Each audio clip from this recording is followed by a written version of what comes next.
Hello mga people, mga human being tips and twins na karon!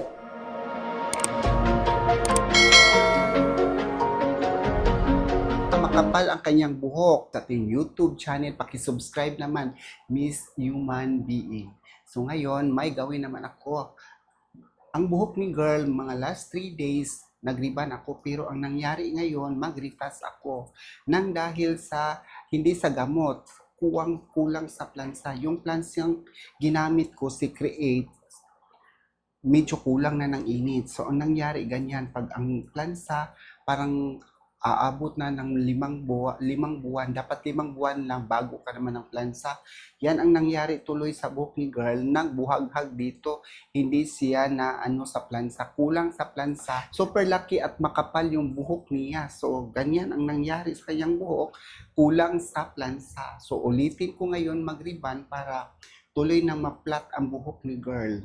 Kasi di ba nag-retouch, no? Kailangan talagang ang procedure is dapat procedure. So, ganito talaga ang trabaho.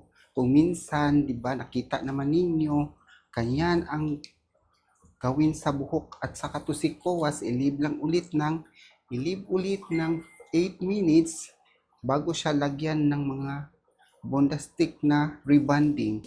So ngayon, ang ginawa ko is nag-rebond ng bondastic na si Vance, yung pinaka-strong. Nag-apply ako ng gamot sa kanyang buhok, pero hindi matagalan, madali lang pag mag-retouch ng buhok kasi ang kinuha dito yung parang nag-fly away lang kasi ang buhok niya medyo malaki ang strand. So, ganun talaga mag-apply, dandahan lang, tingnan kung kailan siya ma-straight.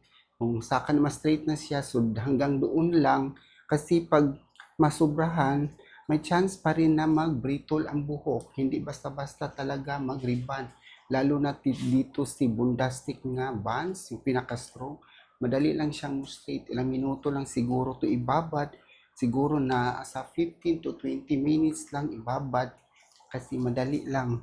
Sa tingin ninyo, ano sa tingin niyo? Analyze ko sa kanyang buhok, hindi pa na straight kasi nag-wave pa kaunti dito sa dulo. So, dapat mawala talaga ang wave bago banlawan kasi para hindi siya buhag.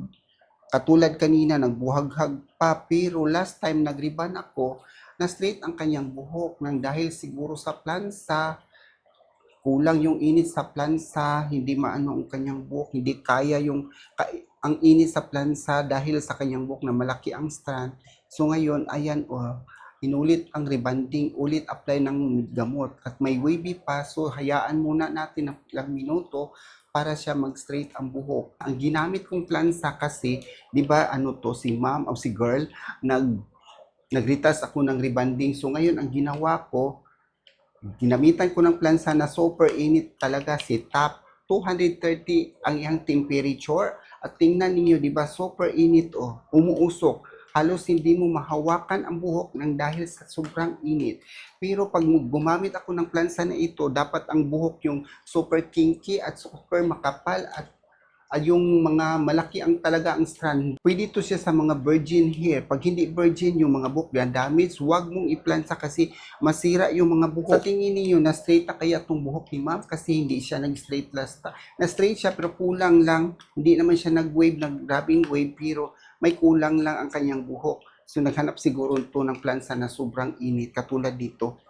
Tapos nang nagplansa ngayon, dapat if mag-retouch ng rebonding, nag-apply ka ng rebonding ngayon, mag-retouch din ng apply ng fixer cream. So, lagyan ng fixer cream ang buhok para siya mag-flat. Kasi yung problema sa buhok ni girl kanina, di ba sa dulo ng kanyang buhok is buhaghag. So, ang ginawa dito is applyan din ng rebonding, na bondastic rebonding. Pagkatapos, apply din ng neutralizer para siya mag-flat talaga ang buhok. Sana straight na ang buhok ni girl pagkatapos dito at saka i-leave din siya. Balik ulit tayo sa timer na 8 minutes. Ito na ang resulta sa kanyang buhok na kanina medyo buhaghag, naritas ako sa kanyang rebanding. Ayan, o, di ba? Sa tingin ninyo, maganda na ang buhok ni girl, no? Di ba? Ganyan talaga, pag mag-retouch tayo, maganda na ang buhok ni girl. Hindi na sayang yung oras niya. O, yan si Bondastic. Kahit aanhin mo pa yan, o, ganyan talaga ang Schwarzkopf na rebanding, si Bondastic. And don't forget to subscribe my YouTube channel, Miss Human Being. Like, comment below, and thank you for watching, and bye!